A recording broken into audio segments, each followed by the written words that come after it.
नमस्कार विद्यार्थी मित्र मैत्रिणींनो. सर्वप्रथम तुम्हा सर्वांना शिवजयंतीच्या स्वराज्य प्रबोधिनीतर्फे त्याचबरोबर माझ्यातर्फे खूप खूप शुभेच्छा. विद्यार्थी मित्र मैत्रिणींनो, शिवजयंती म्हटलं की एक वेगळंच पुरण आपल्या हातामध्ये संचारत असतं.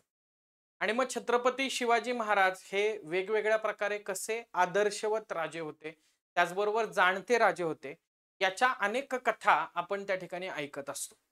यातलाच एक दुर्लक्षित असणारा मुद्दा म्हणजे छत्रपती शिवाजी महाराजांची पर्यावरण संवर्धनाची किंवा पर्यावरण संरक्षणाची दृष्टी.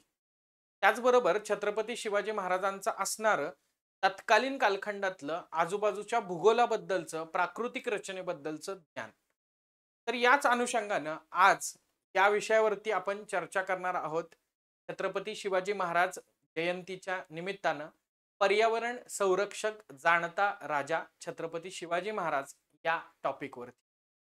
अर्थातच जर तसा विचार केला तर त्यावेळी पर्यावरण नावाचा विषय हा तसा चर्चेत येणारा विषय नव्हता किंवा अभ्यास किंवा विद्याशाखा म्हणून अभ्यास केला जातोय अशा स्वरूपाचा विषय नव्हता. पण तरी देखील तत्कालीन काही संदर्भ छत्रपती शिवाजी महाराजांचे आपल्याला मिळतात की ज्याच्यामध्ये शिवाजी महाराज पर्यावरणाचा गांभीर्यपूर्वक पद्धतीने विचार करत होते.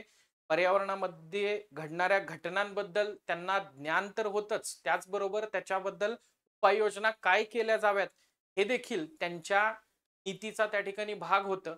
आणि याचा विचार करत असतानाच साम्राज्य विस्तार करण्याचा प्रयत्न छत्रपती शिवाजी महाराज करत होते असं म्हटलं तरी वावगं ठरणार नाही. मग त्यातले काही महत्वाचे मुद्दे आहेत तर ते आपण आजच्या या सेशनमध्ये जाणून घेणार आहोत. त्यातला पहिला महत्वाचा मुद्दा आहे तो म्हणजे भौगोलिक किंवा पर्यावरणीय दृष्टी छत्रपती शिवाजी महाराजांची नेमकी काय होती. त्याच्यानंतर पाण्याचं महत्व मध्ययुगीन कालखंडामध्ये जेव्हा विपुल प्रमाणामध्ये पाणी उपलब्ध आहे, आज आपण बघतोय की ठिकठिकाणी पाण्याची टंचाई, पाण्याचं दुर्भिक्ष निर्माण झालेलं आहे. टँकरद्वारे पाणी पुरवठा केला जातोय. आणि त्याच वेळी आपल्याला आज 350 वर्षानंतर एक गोष्ट छत्रपती शिवाजी महाराजांच्या गड किल्ल्यांवरती गेल्यानंतर अचंबित करते.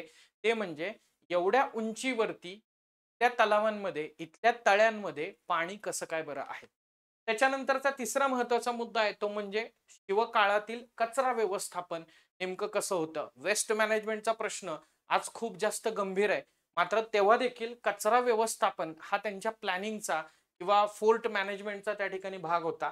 वणवे किंवा आग याबाबतचे छत्रपती शिवाजी महाराजांचे विचार नेमके काय होते, तर तोही मुद्दा आज जर आपण बघितलं तर कॅलिफोर्नियामध्ये लागलेले वणवे असतील, अलीकडं ओडिसामधल्या सिमलीपाल इथं लागलेले वणवे असतील किंवा मग अगदी ऑस्ट्रेलियन बुशफायर असेल किंवा अमेझॉनच्या जंगलांना लागलेले वणवे असतील, तर याच्याबद्दल आपण खूप जास्त उपाययोजनांची चर्चा करत असतो. पण त्या कालखंडात पण जे वणवे लागत होते त्यांच्याबद्दल देखील छत्रपती शिवाजी महाराजांनी भाष्य केलेलं दिसतं. आणि पुढचा महत्वाचा मुद्दा म्हणजे वनसंवर्धन आणि वृक्षतोडीला प्रतिबंध करण्यासाठी नेमकं छत्रपती शिवाजी महाराजांनी काय केलेलं. अर्थातच हे सगळे मुद्दे अभ्यासत असताना किंवा चर्चा करत असताना बऱ्याचदा असं होतं की आपले छत्रपती शिवाजी महाराज म्हणून आपण भावनिक होतो.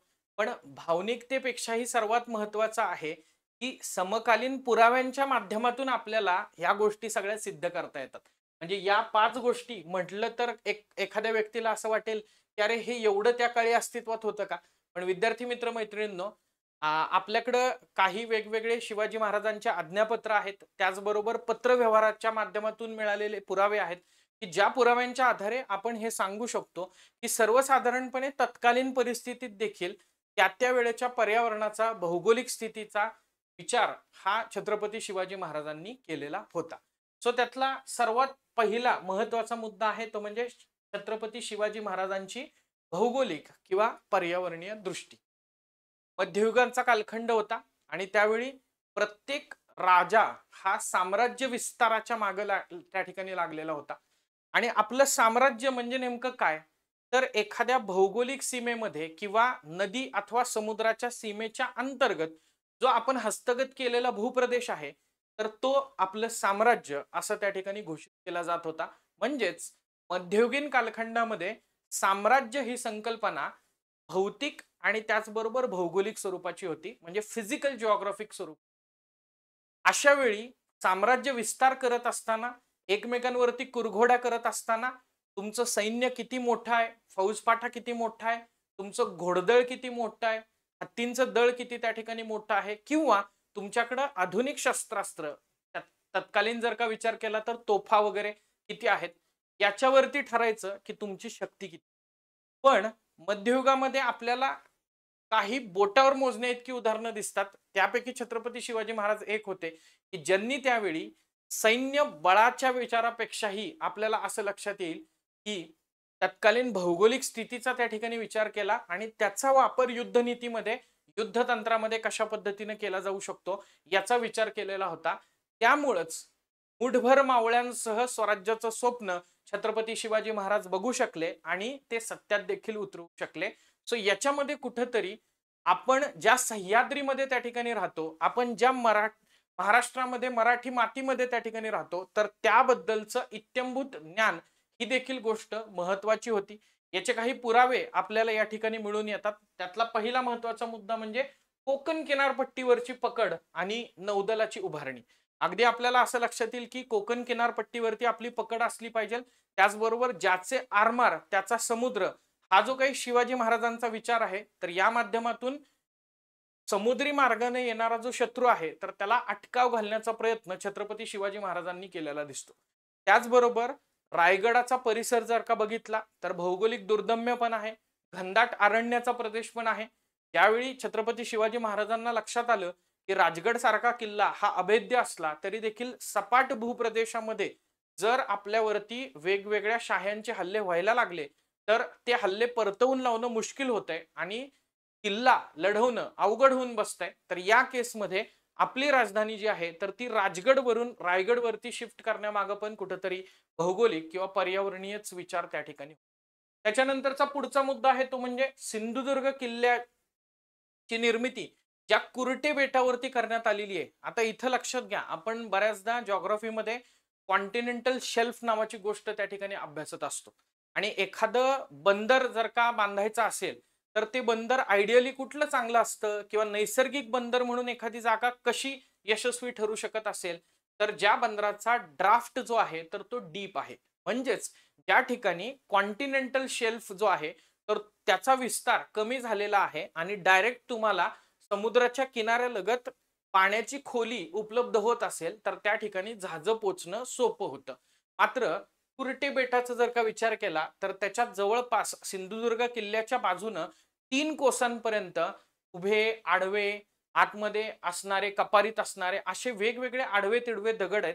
याच्यामुळं या किल्ल्यापर्यंत जहाज पोहोचणं मुश्किल त्या ठिकाणी होऊन जातं. तुम्ही देखील पर्यटनाच्या निमित्तानं कधी सिंधुदुर्गला गेला असाल तर ही गोष्ट त्या ठिकाणी अनुभवलेली असेल की थेट पद्धतीनं तिथपर्यंत जहाजानं पोहोचता येणार नाही अशी तिथल्या दगडांची रचना आपल्याला दिसते. कदाचित मी असं म्हणेन की या ठिकाणी कॉन्टिनेंटल शेल्फ असेल किंवा तिथली विशिष्ट प्रकारची असणारी भूपृष्ठ रचना असेल तर त्याचा अभ्यास निश्चितपणे या ठिकाणी छत्रपती शिवाजी महाराजांच्या कालखंडामध्ये झालेला होता आणि त्यामुळेच अशा दुर्गांची निर्मिती जी आहे तर ती शक्य होऊ शकली.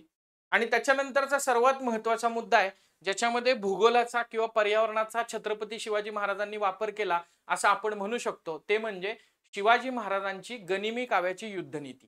आज देखील इंडियन आर्मीमध्ये कॅमोफ्लेज अँड कन्सिलमेंट हे शिकवलं जात असताना गनिमी कावा किंवा छत्रपती शिवाजी महाराजांच्या गनिमी काव्याचा रेफरन्स दिला जातो. कॅमोफ्लेज आणि कन्सिलमेंट मध्ये निसर्गाशी एकरूप होऊन दबा धरून बसणं आणि मग शत्रूवरती त्या ठिकाणी हल्ला करणं हे अपेक्षित असतं. याच्यामध्ये तुम्ही आजूबाजूचा जो निसर्ग आहे, आजूबाजूचे जे पर्यावरण आहे तर ते समजून घेता आणि त्या पर्यावरणाचं रूप बऱ्याचदा धारण करण्याचा प्रयत्न करता. अनेक वेळा तुम्ही कमांडोजचे वेगवेगळे रील्स पाहत असाल तर त्याच्यामध्ये ते कमांडोज डोक्यावरती किंवा हातावरती अशा वेगवेगळ्या झाडांच्या झावळ्या लावून बसलेले आहेत आणि त्यामुळं आणि एक स्नायपर मध्येच बसलेला आहे आणि तो बरोबर पिन पॉइंट हिट करतो असं बघत असाल तर त्या सगळ्याचं मूळ जे आहे तर ते या गनिमी काव्याच्या युद्ध नीतीमध्ये आहे, गुरिल्ला वॉरफेअर टेक्निक मध्ये आहे. कदाचित आपण मध्ययुगामध्ये एवढे प्रगत होतो किंवा मध्ययुगामध्ये छत्रपती शिवाजी महाराजांचा दृष्टिकोन हा एवढा प्रगल्भ होता, एवढा संवेदनशील होता, एवढा सर्वसमावेशक होता, एवढा दूरदृष्टीमय होता, हे कदाचित आपण कधी कधी विसरतो. पण आपल्याला इतिहासामध्ये पुन्हा एकदा या गोष्टी शोधल्या पाहिजेत आणि विशेष म्हणजे याच्यामध्ये अतिशयोक्ती न करता पुरावे मिळतात, हा महत्वाचा मुद्दा आहे आणि ते पुरावेच मी तुमच्या समोर या ठिकाणी वन बाय वन मांडण्याचा प्रयत्न करतोय. पुढचा मुद्दा आहे तो म्हणजे पाण्याचं महत्व. याच्यामध्ये जलव्यवस्थापन येईल, जलसंवर्धन येईल आणि त्याचबरोबर पाणी बचत येईल. कुठल्याही ठिकाणी जर वसाहत करायची म्हटली, किल्ला बांधायचा म्हटला, तर पाणी हे अतिशय महत्वाचं आहे. पाण्याचं महत्व देखील मध्ययुगीन कालखंडामध्ये छत्रपती शिवाजी महाराजांनी ओळखलेलं होतं. पाण्याचं संवर्धन केलं पाहिजे, त्याचबरोबर दीर्घकाळ त्याची साठवणूक करण्यासाठी काहीतरी व्यवस्था असली पाहिजे, असा देखील विचार छत्रपती शिवाजी महाराजांचा वेगवेगळ्या आज्ञापत्रामध्ये आपल्याला दिसून येतो. यातलंच एक रेफरन्स म्हणून शिवरायांनी नेमलेल्या अष्टप्रधान मंडळातील राजनीतीचे प्रधान रामचंद्रपंत अमात्य यांच्या मार्फत आज्ञापत्रामध्ये छत्रपती शिवाजी महाराज आपल्या मावळ्यांना आज्ञा करतात, गडावर आधी उदक पाहून किल्ला बांधावा, पाणी नाही आणि ते स्थळ तो आवश्यक बांधणे प्राप्त झाले तरी आधी खडक फोडून तळी, टाकी, पर्जन्य काळापर्यंत संपूर्ण गरास पाणी पुरेल अशी मजबूत बांधावीत. म्हणजे थोडक्यात शिवाजी महाराज स्थापत्य करत असताना असं एक सजेशन या ठिकाणी देत आहेत की ज्या ठिकाणी तुम्हाला किल्ला बांधायचा आहे तर त्या ठिकाणी पहिल्यांदा पाण्याची व्यवस्था बघावी.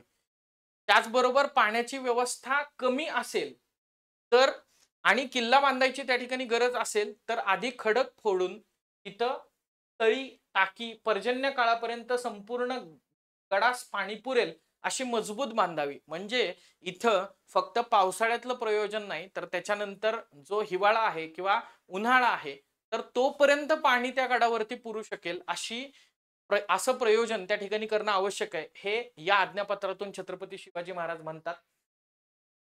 गडावरी झराई असे तसे तसे पाणीही पुरते म्हणून तितक्यावरी निश्चिंती न मानावी. अनेक जिवंत झरे गडावरती आहेत पण त्याचं पाणी पण पुरू शकते जसं तसं, पण जसं तसं त्याचं पाणी पुरतंय म्हणून त्याच्यावरती निश्चिंती न मानावी. म्हणजे फ्युचर प्रोव्हिजन काहीतरी करून ठेवा असं छत्रपती शिवाजी महाराज इथं सांगतायत.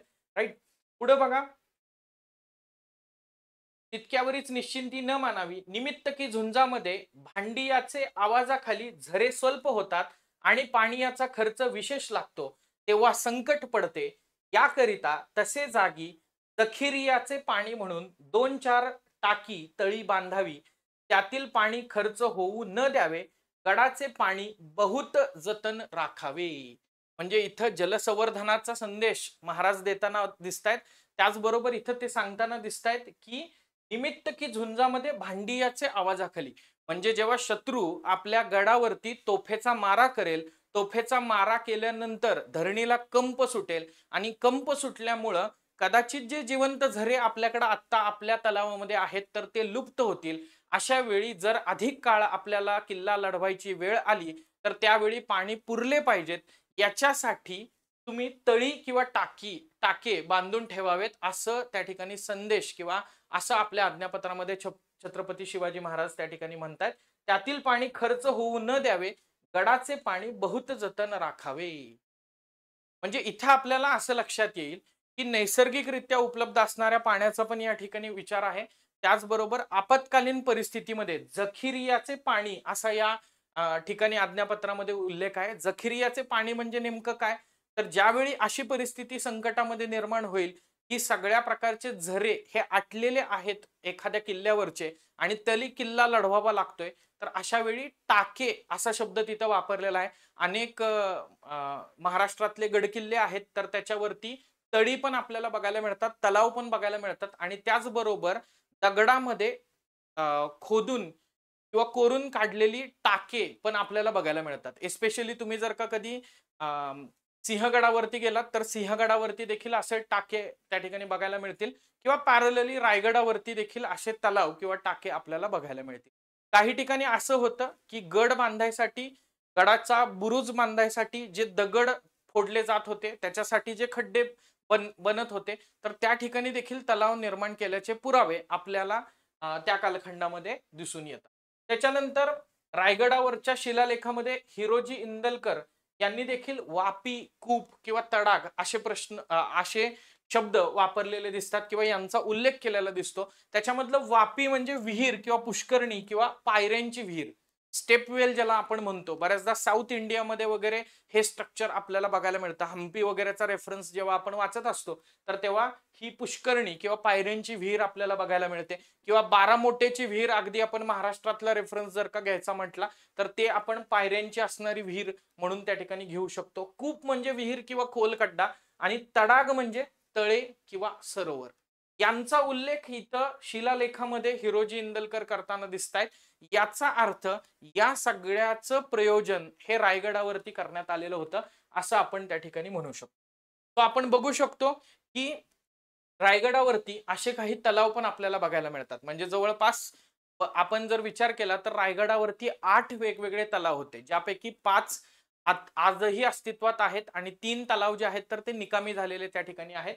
त्यापैकी गंगासागर तलाव असेल किंवा हत्ती तलाव असेल, जे सर्वश्रुत आपल्याला आहेत, किंवा सिंहगडावरती ज्या पाण्याच्या टाक्यांचा उल्लेख मी केलेला होता, याच्यामध्ये साठवलं जात होतं जखिरियाचे पाणी. म्हणजे असं पाणी की किल्ला जर का जास्त काळ लढवावा लागला आणि झरे जर का धरणीकंप पावल्यामुळं, शत्रूच्या दारुगोळ्यामुळं आटले, तर त्यावेळी पाणी साठवायसाठी ही व्यवस्था, टाक्या, लिटरली आजच्या मिनिंग मध्ये ज्या टाक्या असतात तर त्याप्रमाणे ही व्यवस्था या ठिकाणी आपल्याला सिंहगडावरती किंवा इतर गडांवरती देखील दिसते. त्याचबरोबर काही ठिकाणी हे जखिरियाचे पाणी जे आहे तर ते सडू नये म्हणून देखील काय उपाययोजना केली पाहिजे, याच्याबद्दल देखील भाष्य आपल्याला केलेलं आढळतं. मग एकंदरीतच छत्रपती शिवाजी महाराजांचं सर्वसमावेशक जलधोरण जर आपण बघायचा प्रयत्न केला, तर त्याच्यामध्ये पहिलं तर जिवंत झऱ्यांचा मुद्दा होता, की जिवंत झऱ्यांपासून निर्माण होणारे तलाव. त्याच्यानंतरचा पुढचा मुद्दा होता तो म्हणजे तलाव. या तलावांमध्ये कृत्रिम तलाव होते. कृत्रिम तलाव म्हणजे यामध्ये देखील काही काही किल्ल्यांवरती अशी व्यवस्था आपल्याला बघायला मिळते, की डोंगर उतारावरून ज्या ठिकाणी वेगवेगळ्या ओहळांच्या माध्यमातून पाणी एकत्र येते आणि ज्या ठिकाणी अशी खोलगट जागा साधारणपणे आहे, तिथंच बरोबर तलाव बांधायचं प्रयोजन केलेलं दिसतं. म्हणजे या ठिकाणी नॅचरल स्ट्रीम जी आहे तर त्या नॅचरल स्ट्रीमद्वारे कसं पाणी अडवता येऊ शकतं आणि त्याचा वापर हा किल्ल्यासाठी करता येऊ शकतो, याचा विचार देखील इथं झालेला दिसतो. आणि मग आपल्याला टाके या ठिकाणी वेगवेगळे दिसत आहेत आणि जखिरियाचे पाणी, अशी सर्वसमावेशक स्वरूपाची छत्रपती शिवाजी महाराजांची जलव्यवस्था होती किंवा सर्वसमावेशक जलधोरण. पुढचा मुद्दा आहे तो म्हणजे कचरा व्यवस्थापनाचा. आजच्या घडीला तरी आपल्याला घनकचरा व्यवस्थापनाचे अनेक प्रश्न हे निर्माण होताना दिसतात.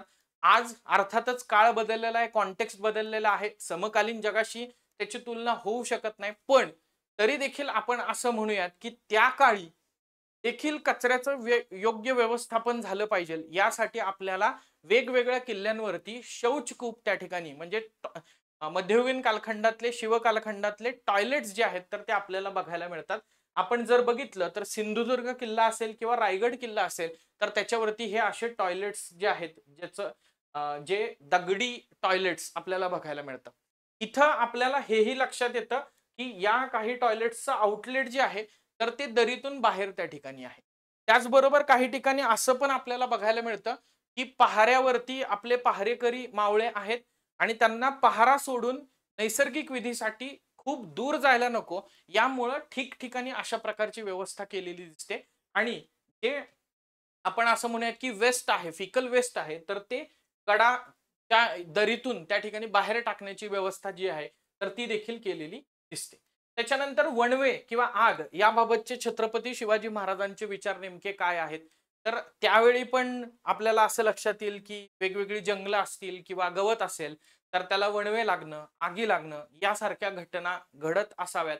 राईट, किंबहुना घडतच होत्या.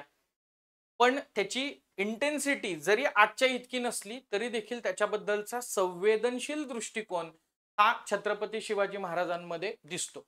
हे कशातून आपल्याला कळतं, तर 19 मे 1673 ला चिपळूणच्या जुमलेदाराला लिहिलेलं एक पत्र या ठिकाणी उपलब्ध आहे आणि त्या पत्रामध्ये महाराजांचा गवत किंवा लाकूड याबद्दलचा एक संवेदनशील दृष्टिकोन या पत्रातून समोर दिसून येतो. या पत्रामध्ये छत्रपती शिवाजी महाराज म्हणतात, गवत, लाकूड याला आग लागली तर ते जळून खाक होईल आणि अपरिमित हानी होईल. अगदी गर्दन कापल्यासारखं होईल. म्हणजे वणवे लागतायत आणि त्याच्यामुळं त्या आगीमध्ये रयतेचं हे मोठ्या प्रमाणात नुकसान होतंय, गवत जळून खाक होतंय, झाडं जळून खाक होतायत. त्याला गर्दन कापल्यासारखं होईल. म्हणजे अक्षरशः त्या झाडांचा जीव जातोय. अशा स्वरूपात ते संवेदनशीलता दाखवताना दिसतायत. पीक, पाणी, गवत, लाकूड यांची हत्या म्हणजे मनुष्यवध आहे. म्हणजे ह्याला ॲक्चुअली मनुष्यवधाशीच त्या ठिकाणी कंपेअर करताना छत्रपती शिवाजी महाराज दिसतात. वनांचं महत्व, वनसंवर्धन आणि वृक्षतोडीस प्रतिबंध याबाबतही आपल्याला अनेक पत्र छत्रपती शिवाजी महाराजांची त्या कालखंडातली उपलब्ध आहेत. ज्याच्यात आपल्याला वेगवेगळे पुरावे त्या ठिकाणी मिळतात. गड तेथे आमराई आणि गाव तेथे वनराई हा नारा आपल्या आज्ञापत्रामध्ये छत्रपती शिवाजी महाराजांनी दिलेला दिसतो. यातूनच निसर्गाशी किती जवळचं नातं त्यांचं त्या ठिकाणी होतं किंवा निसर्गाचा अभ्यास किती होता हे लक्षात येतं. आज देखील तुम्ही रायगडावरती गेलात, पाचाडच्या ठिकाणी त्या परिसरामध्ये गेलात, तर तुम्हाला तिथं घनदाट स्वरूपाचं अरण्य बघायला मिळेल. त्या ठिकाणी आढळणारे वृक्ष जे आहेत, तर ते देखील तिथले देशी वृक्ष त्या ठिकाणी आहेत. सो ही देखील त्यावेळेचीच दूरदृष्टी होती असं म्हटलं तरी वावगं ठरणार नाही. रायगडाच्या पायथ्याला आमराई असल्याचा उल्लेख हा देखील काही ठिकाणी आढळतो. सो त्यामुळे गड तेथे आमराई आणि गाव तेथे वनराई हा जो नारा दिलेला होता, तर तो नुसता नारा दिलेला नव्हता, तर तो सत्यात देखील उतरलेला होता. याची प्रचिती आपल्याला यातून येते. त्याच्यानंतर वृक्ष लागवडीच्या बाबतीतलं एक पत्र आपल्याला या ठिकाणी दिसेल. गडावर झाडे जी असतील ती राखावी. म्हणजे गडावरती जी झाडं आहेत, तर त्याचं जतन करा, त्याचं संवर्धन करा असं महाराज म्हणतायत.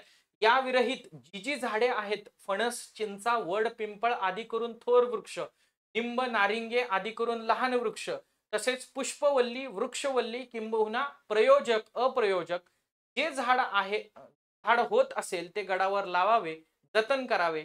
समयी तितकेही लाकडाचे तर प्रयोजनास येत. आता इथं मला मायक्रो लेव्हलला गेल्यानंतर या पत्रामध्ये असं लक्षात आलं, की छत्रपती शिवाजी महाराज महत्वाच्या म्हणजे थोर वृक्ष म्हणजे महत्वाच्या झाडांबद्दल बोलतायत. लहान झाडांबद्दल बोलतायत. पण त्याचबरोबर पुष्पवल्ली आणि वृक्षवल्ली. सो ज्या पुष्पवल्ली आहेत म्हणजेच फुलं झाडांबद्दल पण ते बोलताना दिसतायत आणि इतर झाडांबद्दल पण ते बोलताना दिसतायत. त्याचबरोबर ते असंही म्हणतायत प्रयोजक आणि अप्रयोजक. म्हणजे जी उपयोगाची आहेत म्हणून पर्पजफुली लावलेली असतील ती काय आणि जी नुसतीच अशी वाढत असतील ती काय, सगळी झाडं आहेत तर ती गडावरती लावावीत, त्यांचं जतन करावं. समयी तितकेही लाकडाचे तर प्रयोजनास येतील. म्हणजे जर अशी वेळच आली तर त्यावेळी ह्या सगळ्या झाडांची लाकडं जी आहेत तर ती आपल्याला उपयोगी पडू शकतात. कारण संकट कशा पद्धतीने येईल हे कुणालाच माहित नाही. किल्ला किती दिवस लढवावा लागेल हे कोणालाच माहित नाही. त्याचबरोबर समोरच्या शत्रूची फौज मोठी आहे, आपला फौजफाटा जो आहे तर तो कमी आहे आणि अशा वेळी लढायचंय म्हटल्यानंतर या मायन्यूट गोष्टींचा विचार इथं करावा लागेल असं त्या राजाला मध्ययुगामध्ये वाटत होतं आणि ते व्हिजन ठेवून स्वराज्य निर्मिती झालेली आहे. म्हणजे लक्षात घेण्याचा प्रयत्न करा, स्वराज्य निर्मिती होत असताना त्याच्या बेसला हा मायक्रो लेव्हलचा विचार देखील मला या ठिकाणी महत्वाचा वाटतो. झाडांचं महत्व, गडाची राखण सह म्हणजे कलाग्याची झाडी, ते झाडी प्रयत्ने वाढवावी, त्यामध्ये एक काठीही तोडू न द्यावी. म्हणजे ते असं म्हणतायत की एक प्रकारे झाडं जी आहेत तर ती मावळ्यांप्रमाणे जे पहारेकरी आहेत त्यांच्याप्रमाणेच गडांची राखण करतायत. त्यामुळे त्यांच्यातली एकही काठी तोडू न द्यावी. गडाची राखण करण्यासाठी सैन्य जेवढे महत्वाचे असते त्याचप्रमाणे पर्वत रांगांमध्ये असणारी दाट झाडी गडांचे रक्षण करते. बघा हे मी सांगत नाहीये, हे लिहिलेलं आहे. हे त्यावेळी शिवकालीन आज्ञापत्रामध्ये वेगवेगळा पत्रव्यवहार जो चालत होता तर त्याच्यामध्ये लिहिलेलं आहे. त्याच्यामध्ये छत्रपती शिवाजी महाराज म्हणतात की सैन्य जेवढं महत्वाचं असतं तेवढंच पर्वतरांगांमध्ये असणारी दाट झाडी जी आहे तर ती त्या ठिकाणी महत्वाची असते आणि त्यामुळे त्याचं संवर्धन त्या ठिकाणी केलं पाहिजे. म्हणजे एका बाजूला वनांचं महत्व हे आपल्यासाठी माणूस म्हणून काय आहे याच्याबद्दल पण ते बोलताना दिसतायत. दुसऱ्या बाजूला वनांचं महत्व संरक्षणात्मक ढाल म्हणून पर्वतरांगांमध्ये कशी वन काम करू शकतात आणि ती देखील आपल्या किल्ल्याला शत्रूपासून कशी वाचवू शकतात हे देखील छत्रपती शिवाजी महाराज त्या ठिकाणी सांगताना. त्याच्यानंतर पुढचा मुद्दा आहे रयतेगणिक झाडे जगवा. हा बऱ्याचदा आपण ऐकलेला असेल, वाचलेला असेल की रयतेगणिक झाडे जगवा हा संदेश छत्रपती शिवाजी महाराज त्या कालखंडामध्ये देताना दिसतात. खरं तर झाडं जगवण्याची, झाडं लावण्याची आज खरी गरज आहे. कारण CO2चं उत्सर्जन हे खूप जास्त प्रमाणात वाढलेलं आहे आणि त्याच्यासाठी CO2 सिक्वेस्ट्रेशन करण्यासाठी वृक्ष लागवड करणं गरजेचं आहे. राइट? आता तुम्ही म्हणाल, की "सर हे आम्हाला माहिती आहे." मला हे सांगायचं नाहीये. मला हे अधोरेखित करायचंय, की त्या मध्ययुगामध्ये हा प्रॉब्लेम एवढा तीव्र नव्हता निर्वनीकरणाचा. तरी देखील रयते गणिक झाडे जगवा असा संदेश छत्रपती शिवाजी महाराज या ठिकाणी देतात. आणि सर्वात महत्वाचं आणि जे कदाचित पॉप्युलर असेल, तुम्ही बघितलंही असेल, तर ते छत्रपती शिवाजी महाराजांचं आज्ञापत्र म्हणजे ते म्हणतात, की "आरमारास तख्ते सोट, डोलाच्या काठ्या अधिक करून थोर लाकूड असावे लागते. ते आपल्या राज्यात अरण्यामध्ये सागवानादी वृक्ष आहेत. त्यांचे जे अनुकूल पडेल ते हुजूर लेहून हुजुराचे परवानगीने तोडून न्यावे." हुजूर लेहून म्हणजे काय? तर आरमारास जर का चांगले वृक्ष थोर लाकूड लागत असेल, तर हुजुराच्या म्हणजे जो सागवानाच्या झाडाचा मालक आहे, तर त्याच्या परवानगीनं त्याला योग्य तो मोबदला देऊन तोडून न्यावे. या विरहित जे लागेल ते परमुलकीहून खरेदी करून आणावीत जावे. स्वराज्यातील आंबे, फणस आदी करून हेही लाकडे आरमाराच्या प्रयोजनाची, परंतु त्यास हात लावू न द्यावा. म्हणजे या व्यतिरिक्त जे लागतंय तर ते दुसऱ्या मुलखातून त्या ठिकाणी आणा. आंबे, फणस हे पण आरमाराच्या प्रयोजनाचे आहेत. मात्र त्याला स्वराज्यामधल्या आंबे फणसाला हात लावू नका. का हात लावू नका? त्याच्या मागचं कारण आहे आणि इथं या कारणामध्ये छत्रपती शिवाजी महाराज हे इतर मध्ययुगीन राज्यकर्त्यांपेक्षा वेगळे ठरतात. कारण साम्राज्य विस्तार करण्यामध्ये फक्त आणि फक्त भौगोलिक सीमा वाढवायच्या, पण रयतेच्या किंवा त्या सीमेच्या अंतर्गत राहणाऱ्या जनतेची इच्छा काय आहे, जनतेला सुख, समाधान, आनंद मिळतोय का, याचा विचार त्या ठिकाणी केला जात नव्हता. मात्र छत्रपती शिवाजी महाराजांच्या स्वराज्यामध्ये तो केला जात होता. याचं जिवंत उदाहरण आपल्याला या ठिकाणी मिळू शकतं. इथं लिहिलेलं आहे, परंतु त्यास हात लावू न द्यावा. काय म्हणून की ही झाडे वर्षादो वर्षांनी होतात यैसे नाही. रयतेने ही झाडे लावून लेकरांसाठी बहुत काळ जतन करून वाढवली. ती झाडे तोडल्यावरी त्याचे दुःखास पारावर काय. म्हणजे ही झाडं 1-2 वर्षात येत नाहीये. रयतेनं ही झाडं आपल्या मुलासारखी वाढवलेली आहे आणि तीच जर का झाडं तुम्ही तोडण्याचा प्रयत्न केला तर त्यांच्या दुःखास पारावर उरणार नाही. एकाच दुःख देऊन जे कार्य करीन म्हणेल ते कार्य कारणासहित स्वल्प काळेच बुडून नाहीसे होते. म्हणजे प्रजेला दुःख देऊन मी जर का माझा किल्ला बांधत असेल, माझा आरमार बांधत असेल, तर ते कार्य जे आहे तर ते स्वल्प काळेच म्हणजे ते लवकरच बुडून त्या ठिकाणी नष्ट होईल. म्हणजे इथं कुठेतरी इथिक्स पण शिकवतात की रे छत्रपती शिवाजी महाराज आपल्याला. राईट. त्याच्यानंतर बघा पुढचा मुद्दा आहे, किंबहुना धन्याचेच पदरी प्रजापीडनाचा दोष पडतो. धनी म्हणजे राजा. राजानंच प्रजेवरती पीडा आणल्यासारखा हा मुद्दा होतो. कारण त्यावेळी राजाला शक्य होतं ना, की महाराजांचा आदेश आहे, तुमचं फणसाचं झाड, तुमचं आंब्याचं झाड तोडून न्यायचंय का तर महाराजांना त्या ठिकाणी आरमार बांधायचंय. पण तसं नाही झालं विद्यार्थी मित्र मैत्रिणींनो. छत्रपती शिवाजी महाराज स्वतः आज्ञापत्रातून हे सांगण्याचा प्रयत्न करतायत, की असं करू नका. म्हणजे ऍडमिनिस्ट्रेशन मध्ये पण किती सूक्ष्म गोष्टींवरती फोकस केला जातोय हे या आज्ञापत्रातून आपल्याला लक्षात येतं. या वृक्षांच्या अभावे हानीही होते. याकरता हे गोष्ट सर्वथा होऊ न द्यावी. कदाचित एखादे झाड जे बहुत जीर्ण होऊन कामातून गेले असेल, तरी त्याचे धन्यास राजी करून द्रव्य देऊन त्याच्या संतोषी न्यावे. एखादं झाड त्या ठिकाणी पडलेलं आहे, ते जीर्ण झालेलं आहे, तरी देखील त्या झाडाचा मोबदला द्या. त्या झाडाचा जो मालक आहे, त्या मालकाला राजी करा आणि मालकाला राजी करून त्याला योग्य ते त्याचा मोबदला देऊन त्याच्या संतोषे म्हणजे त्याच्या इच्छेनं, त्याच्या परवानगीनं ते झाड जे आहे तर ते आपल्या कामासाठी आणा किंवा आरमाराच्या प्रयोजनासाठी आणा. बलात्कार सर्वथा न करावा. अशा प्रकारे जी वृक्षतोड केली जाते, अशा प्रकारे जर का तुम्ही प्रजेच्या मर्जीच्या विरुद्ध त्यांची झाडं जर का तोडत असाल, तर त्याची तुलना छत्रपती शिवाजी महाराजांनी बलात्काराशी केलेली दिसते. म्हणून शेवटचं वाक्य आहे, बलात्कार सर्वथा न करा. सो बघा विद्यार्थी मित्र मैत्रिणींनो, म्हणून मी सुरुवात पण केलेली होती तेव्हाही म्हटलेलं होतं, की नुसती भावनिक साध म्हणून नाही, तर आपल्याला समकालीन कालखंडामधले छत्रपती शिवाजी महाराजांची वेगवेगळी आज्ञापत्र आहेत, त्यांचे जे पत्रव्यवहार आहेत, तर त्या पत्रव्यवहारांच्या माध्यमातून नेमकं पर्यावरण संवर्धन विषयक छत्रपती शिवाजी महाराजांची दृष्टी काय होती हे समजून घ्यायचं आहे. मध्ययुगीन कालखंडामध्ये संवर्धन केलंच जावं असा काही मुद्दा त्या ठिकाणी नव्हता, हेही मी तुम्हाला सांगण्याचा प्रयत्न केला. तरी देखील ही पर्यावरण संवर्धनाची दृष्टी ही त्यावेळी छत्रपती शिवाजी महाराजांनी बाळगली.